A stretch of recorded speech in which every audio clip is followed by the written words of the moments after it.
Bloopers.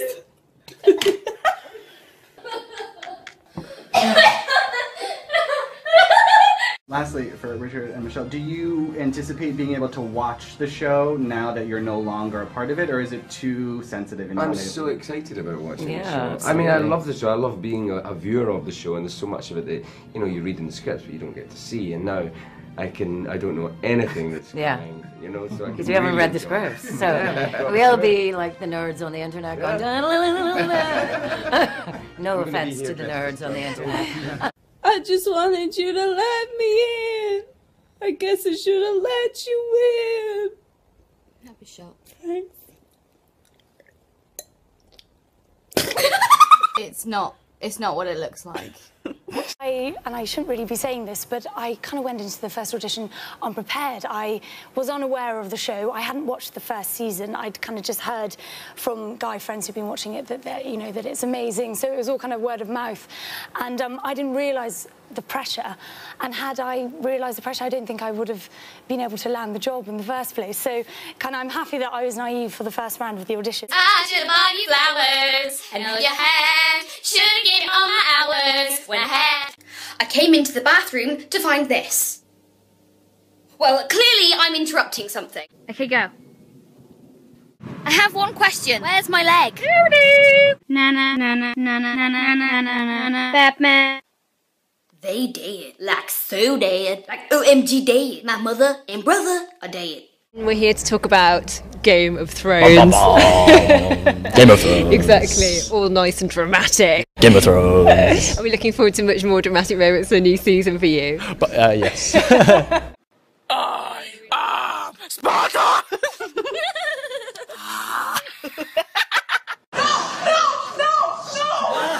Oh, shit. Oh.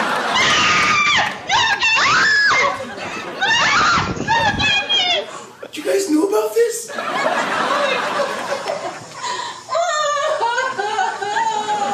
You know what? That's why this is the best show of all time. That must be gratifying. I like that last guy. Yeah, last guy. Oh, baby, baby. Maisie, I hope you're not going to be in the shower for too long.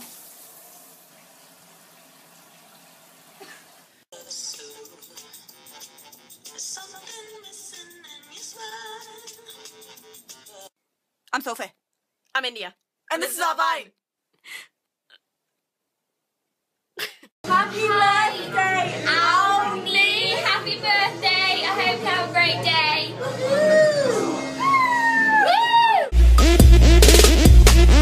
This, oh, it's falling off. Okay, this is a wonderful neck piece. I think it is when they say, oh, there's a man and a woman in a bathtub. Let's take pictures. Now, you can't. As you do. Yeah, as you of do. course, as you want, and who couldn't blame you? But you don't want that in the theater. So what do? Well, it hasn't happened. There really hasn't been that many people taking photos of us in the tub. They should be admonished and warned not to take photos. They should. Yeah. Indeed, they should. And also, there's just no need. They could go on YouTube and see Game of Thrones, and it would be more than they would ever see in the bath. You've been naked in the Game of Thrones. Yes. Wow. Thank you. Sam's the daddy of that little family, and he's just hell-bent on being a better... For example, your parents are living? Yes, they are, yes. So, so they've seen the Game of Thrones. Oh, they have. Yeah, and yes, what do they say? Have. Hey, look at there. Hey, come here. Hey, look, come here. Hey, hey. Well, no, but I tell you what, it just puts it. But when they saw the bath scene, they were like, "What's all the fuss about? Like, it's not a big deal. They've seen it all before." Is your mother better about it than your father, or is there anything to not worry? There's nothing to worry about. Well, yeah, A, there's nothing to worry about, and B, my mum sees it and is very cool and fine with it, and my dad just kind of avoids eye contact for the first kind of couple of hours. hours after we've seen it, and then it's kind of, then it's fine. Littered with arrows. Arrows. I know. What's wrong? Oh no! I'm sorry. The man was riding away from me. I wasn't letting him go. I kind of always wanted to be an actor, but when I was about 11, my parents were like, okay, you wanna give this a go. And my dad works in the theatre. He's a sound designer, and so he got me in on this audition, this West End audition. So I was about 11 years old, and I was like, yeah, this is amazing. I'm gonna go in. I'm gonna be an actor. It's gonna be great. You had wanted to do this? Oh yeah, for quite some time, and I was convinced it was all going to work out brilliantly, happily ever after. So I turned up to this audition and was not expecting to see 80 girls lined up outside. Oh my God, 80 11-year-old girls who wanted the part. Exactly, who wanted the part. And so I got into the theatre and heard for the first time Midnight, you know, midnight, not a sound on the, you know, that Midnight song? and the kitties are sleeping? Yeah, the cat, no, Is that what the song from the musical Cats. Yeah, midnight and the kitties are sleeping. Downstairs by the furnace. Clearly you're not dying because these, I feel like it can't only lose one Star Boy a season. Yeah, I think I am in next season. Well, I didn't know. I had never heard that song before, and I heard it like 80 times. And so I was freaking out because I didn't have anything. So I kind of shuffled onto the stage. My dad's. Wait a minute. This is your dad's fault. You're auditioning for a musical, and you don't have a piece to sing. Somebody. I was pretty sure I could just go and wing it, I suppose. What did you do? Well, so I just desperately, in the few minutes before I walked on, was trying to remember any songs, and I was currently being taught a folk song at school called Donkey Riding. Donkey riding. Hey ho, away we go, riding on a donkey. Is how it goes. And so that's what I did. And they loved it, right? They hated it. Oh. No, they really. I don't think I even got through the first verse. That's not right. And so then they asked me for something a little more contemporary. Yeah. So then I quickly followed that up with a rendition of the Spice Girls, If You Want to Be My Lover. Uh-huh.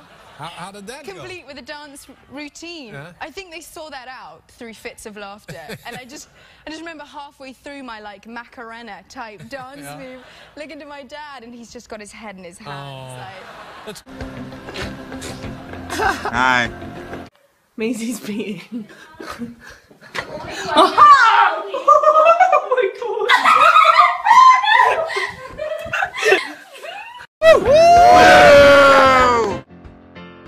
Everything. We're treated like gods.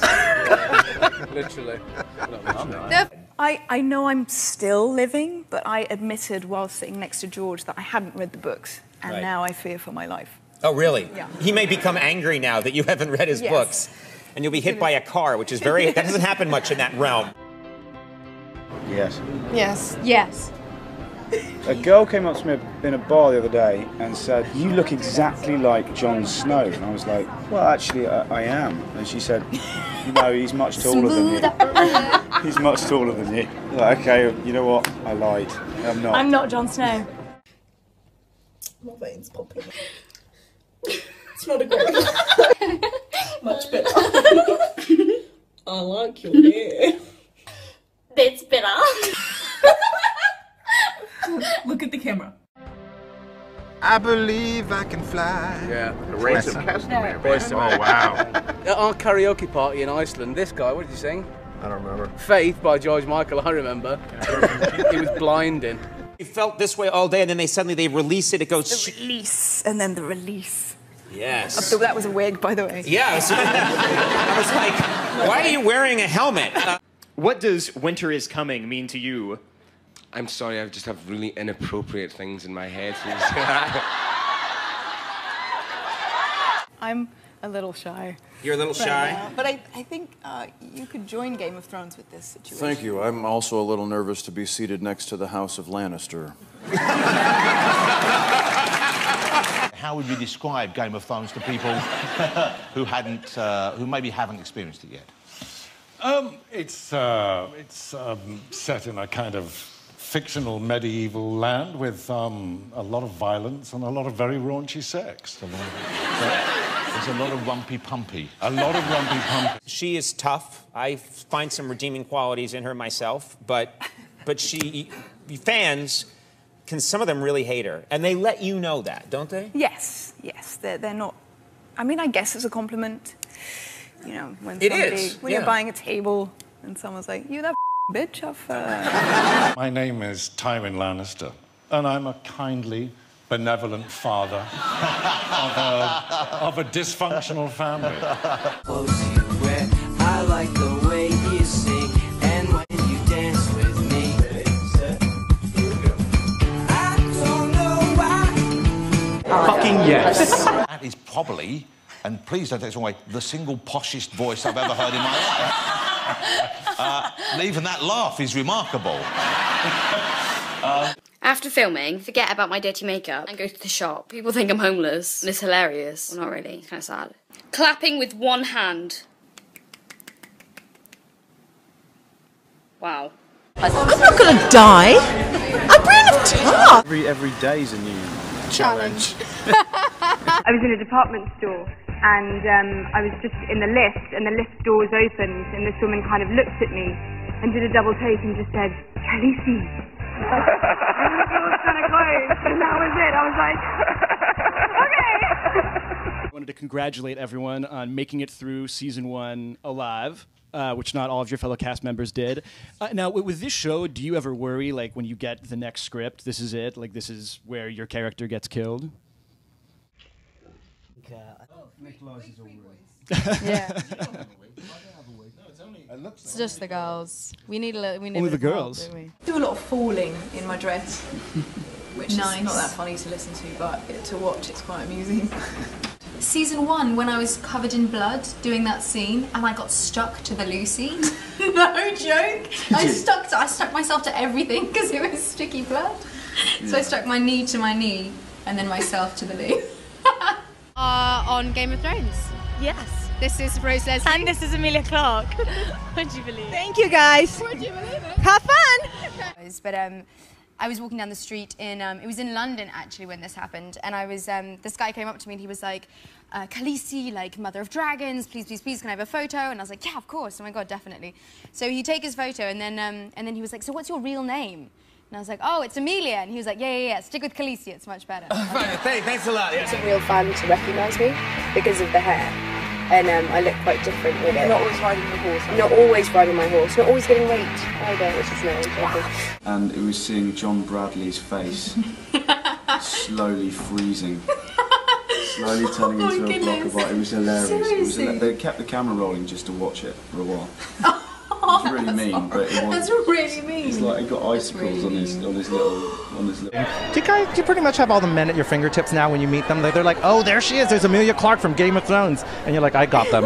They're putty in my hand. I think maybe if I had my dragons with me all the time, that might work. But without the wig and the dragons, it's not so. Oh, but you know, you can tell them the dragons is with valet, right? Exactly. They're parked and they're ready to I parked my dragon outside, don't you worry. Really good fun. It was really good fun. We got to play around with and each other. Yes. Which is always good.